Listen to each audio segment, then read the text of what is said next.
दोस्तों, क्या आप भी देवी देवताओं की अमेजिंग स्टोरीज से मंत्रमुग्ध हो जाते हैं? तो फिर इंतजार किस बात का? क्विक से सब्सक्राइब कर लो हमारे channel world all gods story को। यहाँ मिलेंगी आपको ढेरों ऑसम और इंस्पायरिंग कहानियां। इस चैनल पर हम आपके लिए दुनिया भर के गॉड्स एंड गॉडेसेस की इंटरेस्टिंग स्टोरीज लेकर आते हैं, जो आपकी जिंदगी में एक नई रोशनी भर देंगी। अगर आपको हमारी वीडियोस अच्छी लगे तो लाइक जरूर करना, एपीनी फ्रेंड्स और फैमिली को शेयर करना और कमेंट बॉक्स में हमें प्यार भरा मैसेज भी लिख देना। आपका एक क्लिक हमें और भी अमेजिंग कंटेंट बनाने के लिए मोटिवेट करता है। तो दोस्तों, अभी सब्सक्राइब कर लीजिए और ज्वाइन हो जाइए। नमस्कार दोस्तों, आज हम एक ऐसे रहस्य से पर्दा उठाने जा रहे हैं जो युगों से लोगों को सोचने पर मजबूर करता आया है। आज हम जानेंगे भगवान शिव के जन्म से जुड़ी कुछ खास कहानियां। शिव, जिन्हें देवाधिदेव महादेव भी कहा जाता है, दुनिया को बनाने वाले और खत्म करने वाले दोनों ही रूपों में पूजे जाते हैं। शिव को शुरू और अंत से परे माना जाता है, मतलब उनका कोई साफ जन्म या मृत्यु नहीं है। तो आइए शिव के इस अद्भुत रहस्य को समझने की कोशिश करते हैं और उन कहानियों को जानते हैं जो उनके इस अनोखे रूप को दिखाती हैं।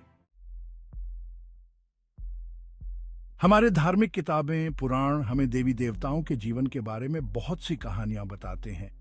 उन्हीं में से एक है शिव पुराण। शिव पुराण में भगवान शिव की महानता के बारे में बताया गया है। यह पुराण हमें बताता है कि शिव अनादि और अनंत हैं, यानी उनका कोई आरंभ और अंत नहीं है। वे खुद से पैदा हुए हैं, किसी मां या पिता से नहीं। शिव पुराण में शिव को दुनिया का सबसे पहला कारण बताया गया है। कहा जाता है कि जब कुछ नहीं था तब सिर्फ शिव थे, उन्हीं से पूरी दुनिया बनी। शिव ही ब्रह्मा, विष्णु और महेश हैं। वही बनाते हैं, चलाते हैं और खत्म करते हैं। शिव पुराण में शिव के कई रूपों के बारे में बताया गया है। कभी वे भोलेनाथ बनते हैं तो कभी रुद्र, कभी वे पार्वती के पति हैं तो कभी गणेश के पिता। शिव का हर रूप उनकी महानता और शक्ति दिखाता है। वे हर जगह हैं, सब जानते हैं और सबसे शक्तिशाली हैं। पूरी दुनिया उन्हीं में समा जाती है। शिव पुराण हमें शिव की भक्ति का रास्ता दिखाता है। ये हमें सिखाता है कि सच्ची भक्ति से ही हम शिव को पा सकते हैं। तो आइए हम सब मिलकर शिव पुराण पढ़ें और शिव की महानता का गुणगान करें।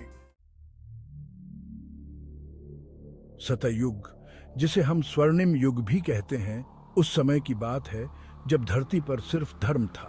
देवी देवता खुद धरती पर घूमते थे। ऐसी ही एक कहानी है जो हमें शिव के अनादि रूप से मिलवाती है।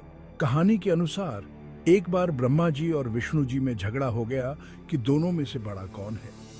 ये झगड़ा इतना बैराज गया कि तीनों लोकों में डर फैल गया। देवताओं ने इस झगड़े को सुलझाने के लिए भगवान शिव से प्रार्थना की। तब भगवान शिव ने एक दिव्य ज्योतिर्लिंग के रूप में प्रकट होने का फैसला किया। यह ज्योतिर्लिंग इतना चमकीला था कि उसकी रोशनी से तीनों लोग जगमगा उठे।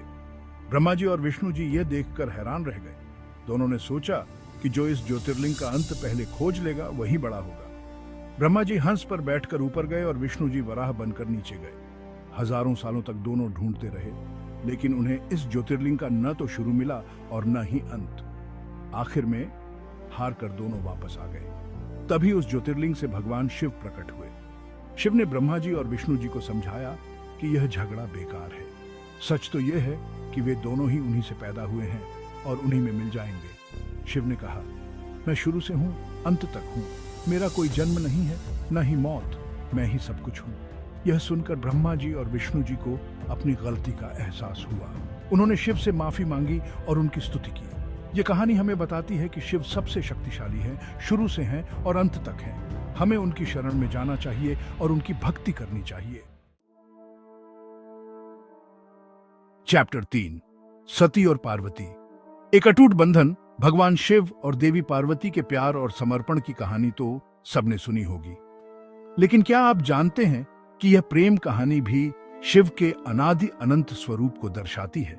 कहानी के अनुसार देवी सती भगवान शिव की पहली पत्नी थी। वे दक्ष प्रजापति की बेटी थी। दक्ष प्रजापति शिव को पसंद नहीं करते थे। एक बार दक्ष प्रजापति ने यज्ञ किया। उन्होंने सभी देवी देवताओं को बुलाया, लेकिन शिव को नहीं। सती अपने पिता के यहाँ जाना चाहती थी, लेकिन शिव ने उन्हें मना किया। सती अपने पिता के यहाँ बिना बुलाए चली गई। वहां उनके साथ बुरा व्यवहार किया गया। सती से यह बर्दाश्त नहीं हुआ और उन्होंने उसी यज्ञ में कूदकर अपनी जान दे दी। जब शिव को इस बात का पता चला तो वे बहुत गुस्सा हो गए। उन्होंने वीरभद्र को भेजा और पूरे यज्ञ को नष्ट करवा दिया। फिर वे सती के शरीर को उठाकर तांडव करने लगे।